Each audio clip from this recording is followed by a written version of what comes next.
New day. It's January 1st, 2021. So hopefully that means things will go a little bit better, you know, just because the number changed on the calendar, everything's great now. I don't get that. It's not true. Anyway, enough philosophizing. Last night, after I said I was done, stayed up a while and I got an itch and I went and did a little bit more. I did get my harmonic balancer on. MacGyvered it in there with a couple of different tools used in the inappropriate way. I've got the crank bolt on, and you notice I have the intake on. There's a reason for that.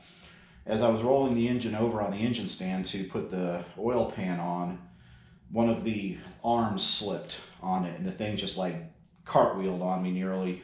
And then it wasn't set up right. It was heavy on one side, and that's not good for the bolts. I was afraid something would snap.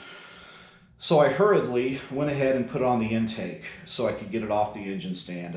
I wanted to film the intake installation, but it just wasn't in the cards. Went on fine, sealed up fine, got my lift plate on it and got my hoist set up, lifted it up and put it on this engine cradle that I had bought, which I'm thankful that I had that already. That came in handy. All right, that's the backstory. So today we're going to finish up the oil priming and maybe pop the distributor in. I have already put my oil in it. I am using this Valvoline VR1 racing oil. It's high zinc, high phosphorus, so I don't need an additive. It's essentially break-in oil. Yeah, it's 10W30 I'm using. I've got 5 quarts in the pan and I'm currently priming my filter. It's almost done accepting some oil. I'll pop the filter on. And then we can get the priming tool installed and make sure we have oil coming up to the top of all these lifters, which will be great because then I can truly say that this engine is assembled, save for the electronics milestone. That's awesome. Starting the new year, I'm still ahead of schedule, maybe by 2 months. In fact, even with the setback I had.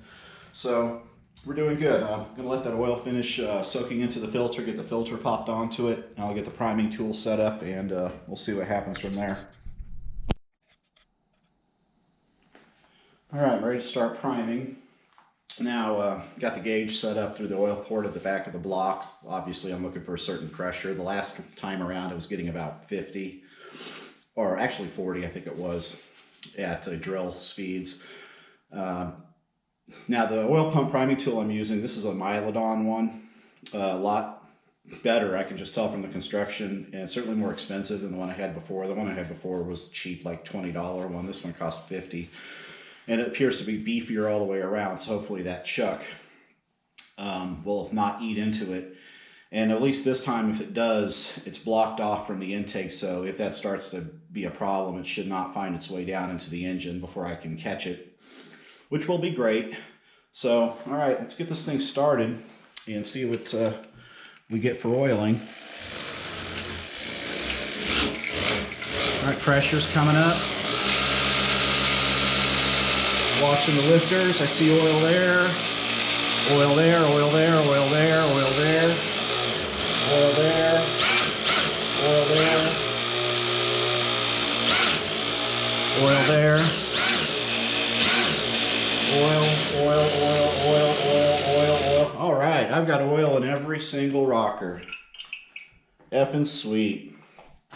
See how easy that should have been? But for experience, this wouldn't be happening, and I just didn't have it. It should have stopped when the stuff just didn't flow like it was supposed to.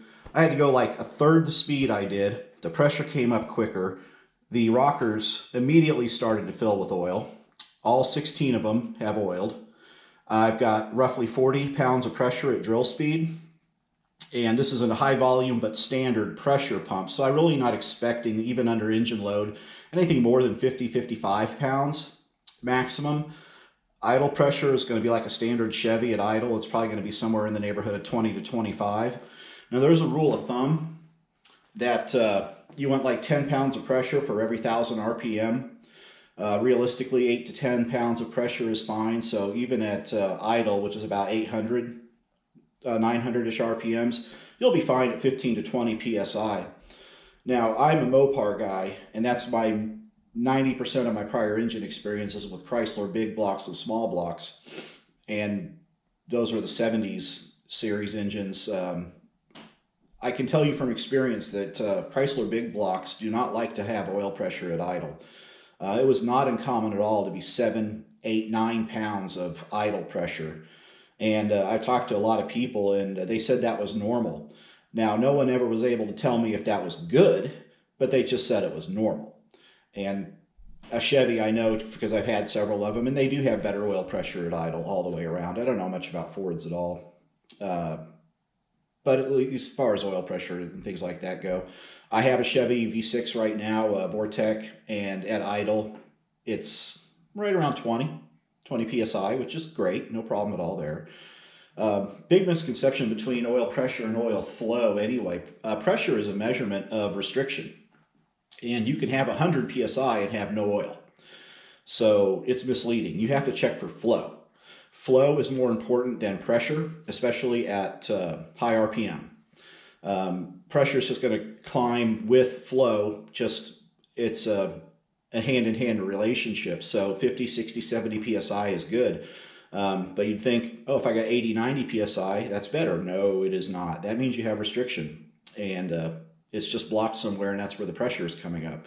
So I'm always more on the flow side than the pressure side when it comes to lubrication. That was my experience, again, going back to Chrysler's. Never had issues with lifters not pumping up or rods knocking or anything. Not rods, but lifters rocking or anything like that. They always ran fine. They just had low pressure, which I always equated to high flow. There you go. This guy is getting on, man. Whew, so happy right now. Things are finally going right. What else to do? I've got the flywheel. I could pop the flywheel on it right now, or I should say flex plate. That would take care of that. That's the only part in my inventory right now besides the fuel pump I have not installed yet is the fuel pump and the flex plate. So those are the only things left on the shelf. Wow, what an experience.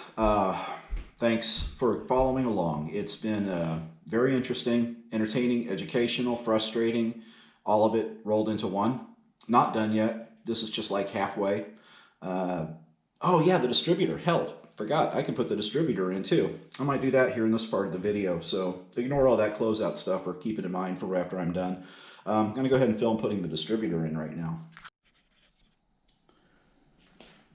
Okay, to set the distributor, on a Chevy anyway, you want the distributor rotor pointing at the #1 cylinder. And if you could visualize the front of the crank where the keyway is, you want that key pointing towards cylinder #1, which, as you remember, when you installed the timing chain, that makes the dots on the timing chain 12 and 6 top dead center. That's actually top dead center on an exhaust stroke when you first set up the timing chain. So then from there, you have to roll through and find top dead center on the intake. The way you do that is you want to watch the intake rocker for #1, which is the inside rocker. Watch it go through a travel and start to close.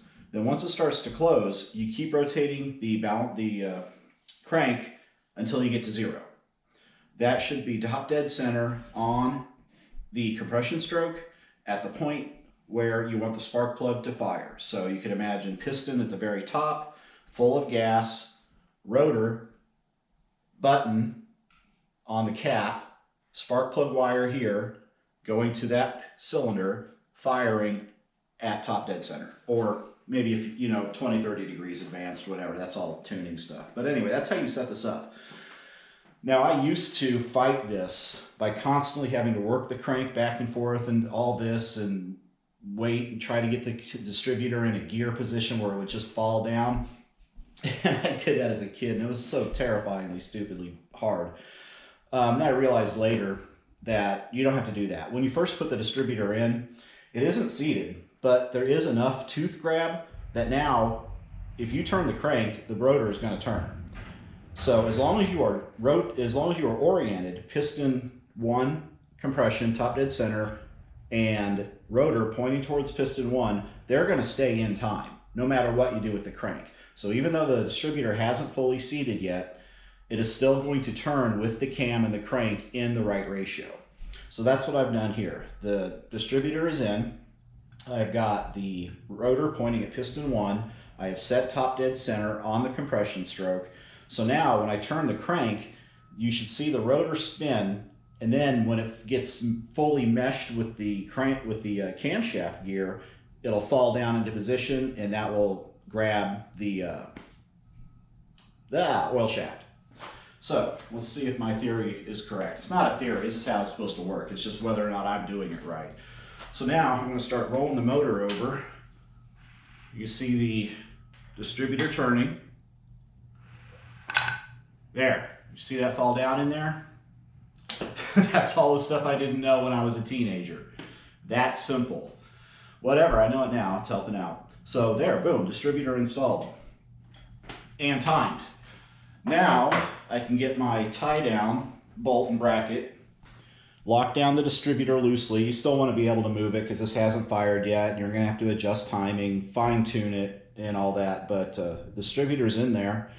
Let me see if I can find my tie down bracket. It was in a box of ancillary parts. Here it is.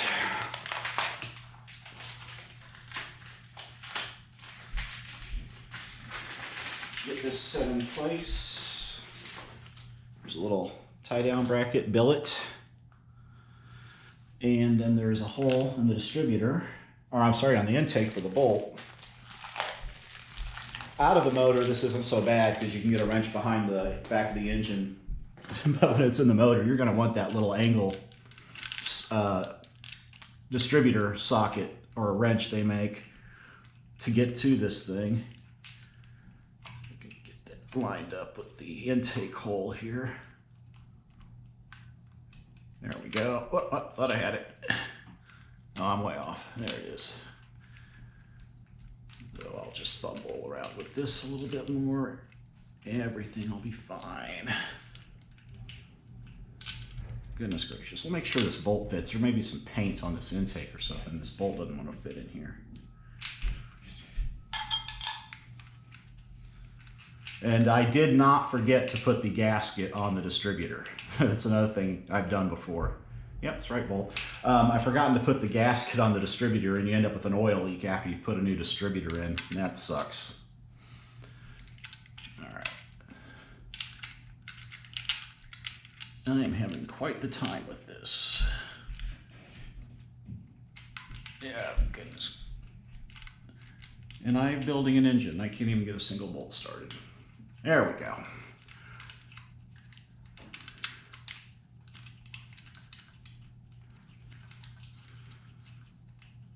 All right, that's just snug down there. I'll go ahead and get my cap on it.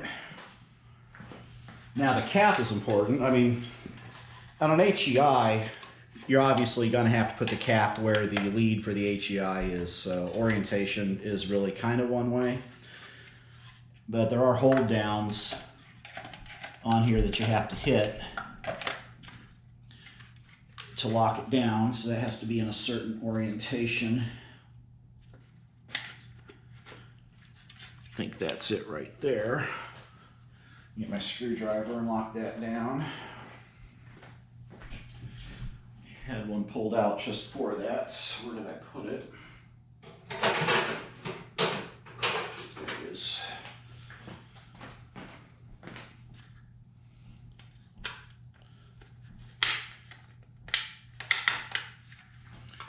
These distributors are nice because they have 4 hold downs. The old ones I only had 2, and they would get loose and you get, or wouldn't get tight enough, and you get moisture in your distributor, and it'd just be a nightmare. All right, there's the cap. Let me plug my HEI lead back in.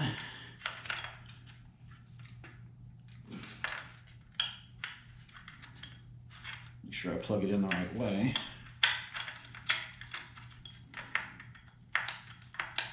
Goodness gracious. What is wrong with me?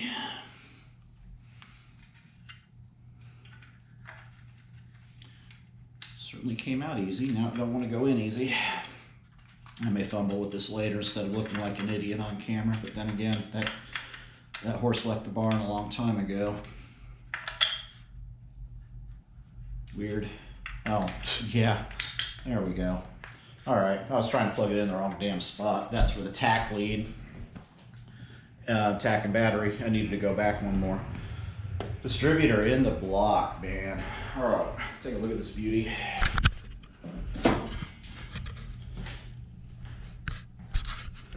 That looking like a motor now or what? So now if you can imagine this post right here, even though right now, because I rotated the engine to get the distributor to drop, the rotor is pointing here, this is going to be always number 1 cylinder. So whatever the firing order is, 1, 8, 1, 7, 8, 6, 5, 3, 4, whatever, I forget. I'll figure that out. There, looks really good. Okay, so this will sit like this for a little bit. Need to get some valve covers ordered and a starter, carburetor, water pump.